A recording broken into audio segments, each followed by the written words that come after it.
से जल्द जातिगत जनगणना कराए,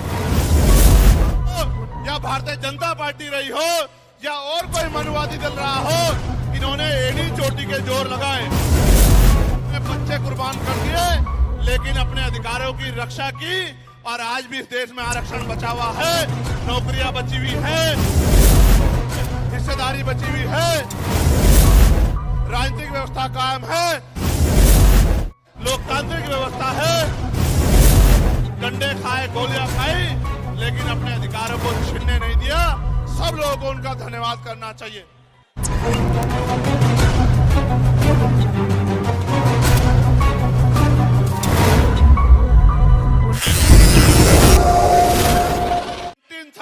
के बाद इस देश में सभी जाति धर्मों के लोगों की जनगणना नहीं हुई है।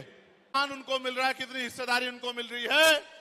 तो केंद्र सरकार जल्द से जल्द जातिगत जनगणना कराए। जब तक जातिगत जनगणना नहीं होगी, तब तक सबसे पहले स्पष्ट ही नहीं होगा, जो मुंह से कहलवाया जा रहा है कि इस जाति का हिस्सा ये लोग खा रहे हैं, इस जाति का हिस्सा ये लोग खा रहे हैं, इस जाति का हिस्सा ये के बराबर।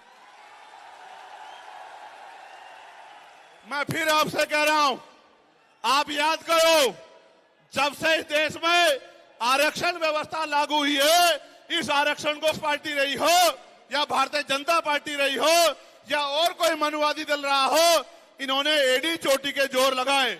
और आज जिन जातियों को गाली दी जा रही है, ये वही जातियां हैं जिन्होंने अपने बच्चे कुर्बान कर दिए, लेकिन अपने अधिकारों की रक्षा की। और आज भी इस देश में आरक्षण बचा हुआ है, नौकरियां बची हुई है, हिस्सेदारी बची हुई है, राजनीतिक व्यवस्था कायम है, लोकतांत्रिक व्यवस्था है।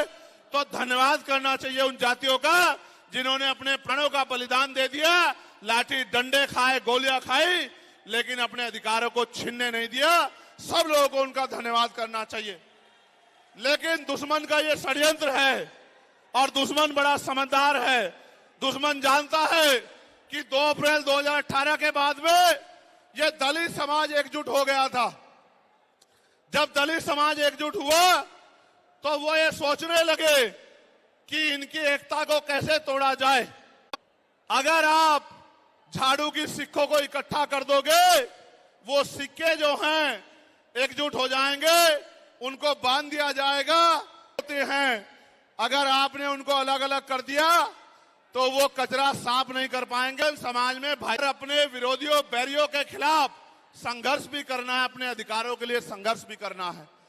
मैं जब देश के बाहर गया तो मैंने देखा कि वो लोग तरक्की कर रहे हैं, उनकी जिंदगी खुशहाल है, उनकी जिंदगी अच्छी बन रही है।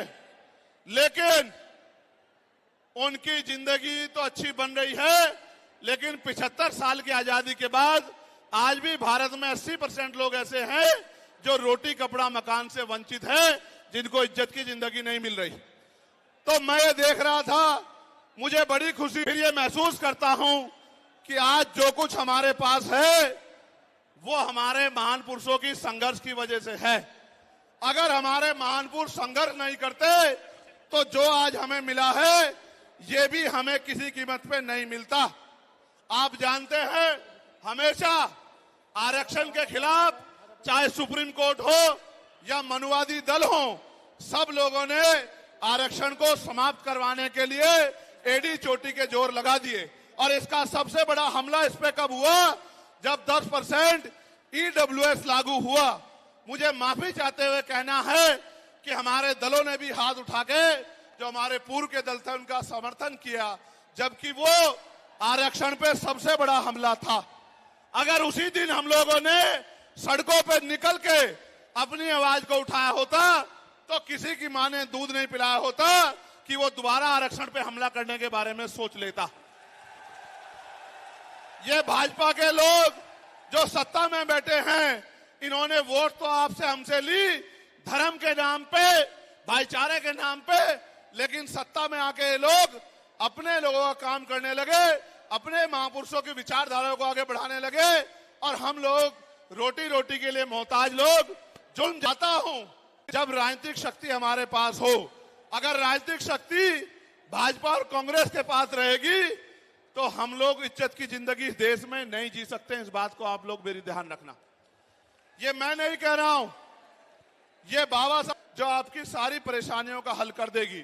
और राजनीतिक सत्ता जिनके पास है, उनके लोग हजारों हजारों करोड़ रुपए लिख के आपको जेल भेजने का काम सरकार कर देगी और आपके घर की कुर्की भी करा देगी। आप किसानों का, मजदूरों का हाल देख लो, आप नौजवानों का हाल देख लो, इस देश में क्या है। तो हमारी सबसे बड़ी मांग ये है, आप समर्थन करके बताना कि आप इस पे सहमत हो या नहीं हो। बताओ, जातिवार जनगणना होनी चाहिए नहीं होनी चाहिए? एक सुर में बताओ, होनी चाहिए नहीं होनी चाहिए? साथ साथ इस देश में जातिवार जनगणना के साथ की तो लड़ाई आमने सामने लड़ी जाएगी। सरकार यह भी बताए, क्या वह रोस्टर में बदलाव करेगी? क्या सरकार रोस्टर में बदलाव करेगी? सरकार बताएगी है कि कल जो सरकार सत्ता में आएगी वो किसी भी अन्य जाति के लोगों को शेड्यूल कास्ट में उनको शामिल करके आपके और सर छोटू राम को अपना आरक्षण क्यों दे रहे हो? मेरी ये मांग है। मैं तो अपने लोगों के आरक्षण में से भी उनके लिए मांग करता हूं। उनकी आबादी तो 15% भी नहीं है। मैं ये कहता हूं कि उनका अलग से ब्लॉक बना के उनको 20% आरक्षण सरकार को देना चाहिए और 80% आरक्षण को SC ST